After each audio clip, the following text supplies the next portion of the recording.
உங்க டேஸ்ட் பரவாயில்லையே. இப்போ நானா எடுத்தேன், மனோஜம் தான் எடுத்து கொடுத்தாங்க. நீ இப்படி சொன்னேன்னு சொன்னா அவங்க ரொம்ப சந்தோஷப்படுவாங்க. பார்த்து பார்த்து வலிக்கு போகுது. இந்த பொம்மைலாம் கூட அவங்க தான் வாங்கி கொடுத்தாங்க. மாலு லதாவும் அவங்க பொம்மைலாம் கூட கொடுத்துட்டாங்க.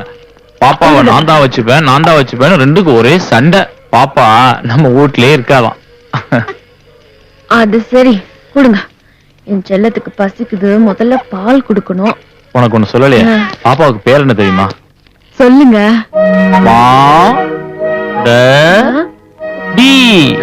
மாதவி. பேர் எப்படி இருக்கு? ரொம்ப நல்லா இருக்குங்க, ரொம்ப பிடிச்சிருக்கு. பேர் நல்லாதான் இருக்கு. யார் வச்சாங்க? கண்டிப்பா நீங்க வச்சிருக்க மாட்டீங்க. நீ சும்மா இரு. நீ ஒத்த வாங்க போற.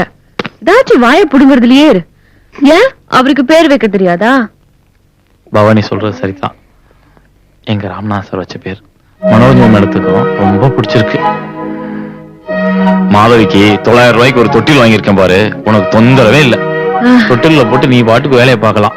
அப்பாவும் கட்டில் ஜாமான்லாம் அனுப்பிச்சிட்டாரு. நீ இல்லாததான் குறை. சும்மா இருங்க.